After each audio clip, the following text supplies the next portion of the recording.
연휴 기간 동안 중국 증시 하락이 좀 깊었고, 월요일날 시장이었고, 오늘 시장을 연 일본 시장도 한 2% 정도 하락이 나왔는데, 미국 증시는 아시아 시간에는 좀 반등이 거의 한 1% 정도 나오다가 한 1.7% 하락했었죠, 이미지 S&P가. 그랬다가 지금은 반등폭이 한 0.4%, 0.5%, 보합까지 밀렸다가 다시 올라오는데, 중국 부동산 관련 문제는 벌써 아마 유튜브에만 쳐보셔도 아시겠지만 2015년, 2016년부터 공실 문제, 이 빈아파트 문제가 그때부터 이미 우리나라 다큐멘터리에도 등장을 합니다. 말도 안 된다, 뭐 빈집이 수십만 채다, 그런 게 뭐 하루 이틀 문제가 아닙니다. 그리고 방금 전 영상에서 보여드렸지만 헝다그룹은 주가가 한 1년 넘게 1년 반 계속 내렸잖아요. 그리고 사실 이 헝다그룹의 부채 문제는 2000년 8월 정도에 한번 수면 위로 올라왔던 적이 있습니다. 그 지방 정부에 그 현전에 본사가 있는데, 현전에 이제 그 지방 정부에 뭐 SOS를 쳤다고 해야 되나? 자금 지원을 요청한다, 뭐 이런 레터가 하나 공개가 돼가지고 다음 날 거의 급락을 했다가 회사가 부인하면서 시장이 다시 올라왔는데, 그 올라오고 나서 또 주가 잘 오르다가 그 다음부터 이제 좀 빠지기 시작해갖고 지금 2017년 대비 2017년 고점 대비 이제 거의 뭐 15분의 1 토막 이렇게 나와 있는데, 이 중국 부동산 문제는 새로운 거는 아닙니다. 그냥 모두가 다 알고 있는, 만약에 몰랐다 그러면 모르시는 분만 모르는 겁니다. 모든 외국인 투자자들은 다 알고 있는. 그리고 뭐 CTA 그룹 같은 데서는 어젠가 레포트가 나왔고요. 그 엑스포저가 큰, 예를 들어서 핑안 보험 같은데 엑스포저가 크다, 그래서 핑안이 어제 한 마이너스 7.7% 정도 빠졌죠. 요는 뭐냐, 하루 이틀 문제가 아니었다, 시장은 다 알고 있다. 근데 한 가지 더 알고 있는 거는 중국 정부에서 이거를 그냥 두진 않을 거다도 알고 있습니다. 근데 얼만큼 시장이 스트레스가 받을 때까지, 얼만큼 시장이 밀릴 때까지 놔둘 거냐. 예전에 그런 얘기가 있었죠. 버냉키 푸시라고, 시장 얼마나 더 떨어지면 개입할까. 이 코로나 때도 사실 마찬가지였는데, 금리를 100bp를 갑자기 내려도, 금리를 100bp 내렸을 때 갑자기 이민희 S&P랑 당시 CME 코스피랑 급반등을 했는데 다시 빠지기 시작해갖고 그날 야간 코스피 선물이 하한가를 갔었거든요. 야간 코스피 선물이 하한가 간 적이 2010년 이후로 그렇게 몇 번 안 됩니다. 네. 근데 결국 나올 건 나왔죠. 뭐 회사채까지 다 사줄게, 우리가 그냥 돈을 찍어서라도 사줄게. 연준이 그러고 나서부터 급 반등을 하지 않았습니까? 물론 그때도 바로 반등을 시작한 건 아니고, 아시아 시장에서 마진콜이 걸렸던 일부 헤지펀드들이 있습니다. 큰 헤지펀드들, 걔네들은 무조건 털어야 되는 거예요. 그러면 아니, 연준에서 회사채까지 다 사준다는데, 그러면은 파산 위험이 없는 건데 돈을 찍어서 그냥 모두를 구해주겠다는데, 거의 모두를, 주식이 떨어져야 될 이유가 없잖아요. 정부 가치까지 내려가 있는데. 그래도 기관 중에서도 레버리지 돼 있는 기관들은, 헤지펀드들은 팔아야 되는 상황이 온 겁니다. 그때 아시아 시장에서, 그때 3프로 TV에도 그런 얘기가 나왔죠. 와, 지금 너무 많이 빠진다. 그러니까 그 오건영, 그때는 아마 부장인가 차장인가 그랬을 거예요. 그때 지금 금리가 안정화되고 있습니다, 뭐 이런 얘기를 김프로한테 했다, 이런 얘기를 방송에서 한번 했었잖아요. 저는 이제 그거를 시장에서 보고 있었는데, 그래도 팔아야 되는 투자자들이 있고, 이제 롱 올리나 이제 긴 호흡을 가진 투자자들은 열심히 삽니다. 그때 정말 열심히 샀습니다. 던져라, 나는 받을게. 물론 그때랑 지금이랑 똑같이 그 사과 대 사과로 비교를 하면 안 됩니다. 지금은 상황이 좀 다른데, 모두가 알고 있는 악재는 악재가 아닙니다. 일단 시장에서 이게 뭐 하루 이틀 있었던 얘기도 아니고, 제가 영상에서 짚어드렸는데, 맥쿼리에서 그 보고서가 나온 거는 그냥 헝다 파산할 거다, 8월 달이었습니다. 8월 달이었는데, 시장에서 이제 그 외국인은 주식을 털고 있어도 국내에서 내가 시진핑을 알아, 내가 중국 정치를 알아, 내가 중국 경제를 알아, 이런 기관 투자자들이 좀 더 빨리 시장을 받칠 줄 알고 저가 매수에 나섰다가, 지금 블룸버그에도 나오겠지만 퍼가 한 2도 안 나옵니다. 퍼가 2. 뭐 중국 부동산 업체들 퍼가 3 미만 치면 이렇게 막 수십 개가 나옵니다. 말도 안 되는 거죠. 근데 이제 그게 진짜 퍼가 아니죠. 상각 다 반영하고 나면은 2021년 올해의 EPS는 아마 적자일 겁니다. 그러면 퍼가 0인 거죠. 네, 내년에 어떻게 돌아설지 모르겠지만. 그래서 하고 싶은 얘기는 뭐냐, 레버리지를 일으킨 그 헤지펀드 중에서 RV라는 투자자들이 있습니다. Relative Value라고 해서 이러한 분류의 투자자들이 있는데 굉장히 큰 부분을 차지합니다. 이런 투자자들 중에 저는 지금 주식을 이제 뭐 테이퍼링도 오고 한국은행은 지금 그냥 컨센서스가 금리 올린다. 10월 달이나 11월 달에 금리 올린다. 10월 달에 올리냐 11월 달에 올리냐 문제지만 25bp는 그냥 당연히 올리는 거라고 생각하고 있고, 지금 부동산 잡고 지금 부동산이 지금 한국 부동산이 거의 미쳤지 않습니까? 이거를 지금 잡으려면은 50bp 올려야 될 수도 있다.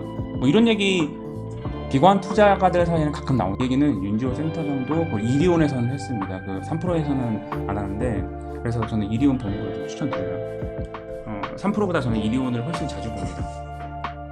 그게 진짜 한국의 베스트 채널이 이리온하고 하나대투 채널이죠. 그러니까 다른 증권사 채널보다 자기 하고 싶은 얘기 그냥 다 하고, 기관 세미나 갔을 때 같은 얘기를 해주는 게 이리온 채널이거든요. 그냥 방송에서 하는 얘기를 그대로 해주는, 예를 들어서 뭐 키움이나 뭐 삼성증권은 100만 구독자가 넘는데, 역시 삼성은 조직적이니까 그 흐름을 놓치지 않고 일찍 시장에 뛰어들어서, 유튜브 시장에 뛰어들어서 지금 벌써 100만 구독자를 넘었죠. 주제가 딴 데로 섰는데, 어쨌든 뭐 하나대투 채널이나 이리온 채널 같은 데 보면 그런 얘기가 나오니까 사실 그런 걸로 주식이 더 움직이거든요. 예를 들어서 뭐 위아가 보스턴 다이나믹스를 현대차가 사는데 정의선 회장 본인 자금도 태웠는데 그걸 가만둘까? 어떻게든지 보스턴 다이나믹스 이익을 많이 잡아야 될 거 아니에요. 그럼 현대에서 로보틱스, 공장 자동화 기계 하는 데가 어디죠? 현대위아죠. 그래서 현대위아, 저는 부품주를 만약에 산다면 현대위아는 지금은 안 들고 있는데 제가 뭐 롱으로 가지고 있었거든요. 근데 뭐 현대위아 만약에 급격하게 빠진다, 목요일날 열었는데 뭐 8% 10% 빠진다, 그럼 굉장히 해피하게 사줘야죠. 뭐 금요일날 또 빠질 수 있고 다음 주 월요일날 또 빠질 수 있는데 그럼 또 사는 거죠. 그러니까 주식은 절대 한 번에 다 사는 게 아니고 포트폴리오 분산하고 사는 시점도 분산하고 그렇게 해야 됩니다. 개인도 그렇게 해야 됩니다. 저는 그렇게 하거든요. 저는 그 전에는 그렇게 안 해서 손실을 많이 봤었는데 이걸 완전히 제가 바꿨습니다. 이거는 제가 나중에 다른 영상으로 한번 올려드릴게요. 자꾸 얘기가 다른 데로 새는데, 묘는 뭐냐면 중국은 부동산을 그냥 망하게 둘 수는 없을 것 같다.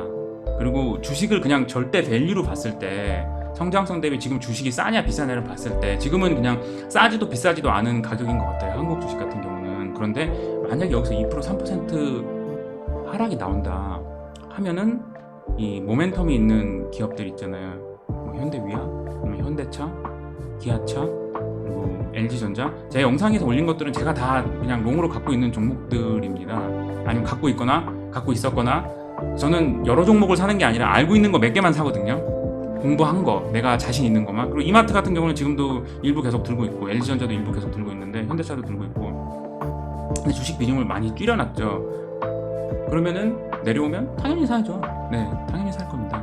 지금 제가 영상에는 그 편집하다가 너무 피곤해가지고 회사 끝나고 편집을 하다 보면은, 찍고 편집을 하다 보면 그게 정말 대충 만든 거 아니냐라고 생각하실 수도 있는데 5시간 넘게 만든 겁니다. 네, 편집 실력이 좀 부족하니까, 컴퓨터도 빠른 게 없고, 그래서 좀 시간이 오래 걸리는데, 저는 이제 마켓 타이밍은 전혀 모르고 기업도 분석을 잘 할 줄 모르지만, 그래도 제가 조금 아는 종목들, 제가 조금 공부해본 종목들만 그 매매를 하는데, 그 관점에서 보면은 만약에 싸게 살 기회를 준다 그러면 정말 해피하게 더 살 수 있고, 마켓 타이밍은 제가 아는 굉장히 큰 미국의 헤지펀드가 있는데 정말 잘하거든요. 근데 그 친구들도 코스피 한 1500, 막 1550, 1600 이때 막 들어왔다가 엄청 물렸었습니다. 1350까지 갔었잖아요. 그 말은 무슨 얘기냐면, 근데 엄청 벌었죠. 그때 안 팔고 살 수 있는 기관이 진짜 잘하는 기관인 겁니다. 주식을 잘 보는 눈도 중요한데 이 투자 자금을 관리하는 눈도 중요하거든요. 그런 시스템이 잘 갖춰져 있는 헤지펀드들이 오래 갑니다. 제가 보기에는 만약에 이게 정말 시스템 리스크로 가지 않는 이상, 중국 정부가 어느 정도 모든 걸 다 막아주진 않겠지만 어느 정도 막을 거라는 믿음 자체는 있고, 시진핑도 연임해야 되고, 이런 상황에서 그냥 모든 거를 이런 상황에서 그냥 아마게돈이 펼쳐지게 놔두진 않을 것 같다. 만약에 제가 마켓 타이밍을 해야 된다면 이 시나리오에 저는 좀 무게를 걸고 싶고요. 만약에 주가가 빠지면 목요일날 당연히 빠지겠죠. 전 세계 증시가 조정을 받았는데 그만큼 한국 증시도 그 코릴레이션 맞춰가지고 어느 정도 빠져서 시작을 할 겁니다. 그렇게 시장 참여자들이 매매를 하니까 마이크론 얼마 빠지면 하이닉스 얼마 빠져야 된다. 이게 다 공식으로 나와 있고 이게 퀀트로 나와 있고 그렇게 다 주문을 내니까 시가는 다 그렇게 나올 건데 글쎄요. 지금 미국 시장은 반등이 나오고 있는데 수요일도 만약에 반등이 나온다 그러면은 목요일날 이렇게 빠져서 시작을 하면은 저는 그거를 매수 기회로 삼고 싶은 게 저 개인적인 생각입니다. 물론 그날 다 산다는 건 아니고 한 가격에 산다는 얘기가 아닙니다. 주문을 내면은 그 빠른 주문창 같은 게 있는데 그걸로 호가마다가 그냥 쭉 주문 깔아 놓는 거고요. 예를 들어서 마이너스 5%부터 마이너스 한 8%까지 그냥 쭉 깔아 놓는 거고 체결되면 체결되는 거고 체결 안 되면 그냥 망하는 거고 투자 심리가 안 좋으니까 조금 더 하락할 수도 있겠구나 내일도 더 빠질 수 있겠구나 그 생각 가지고 그냥 쭉 그냥 걸어 놓는 겁니다. 네, 오늘 영상이 아주 늦은 시간에 한국 시간으로 새벽에 올라가겠네요. 긴 영상을 시청해 주셔서 감사합니다.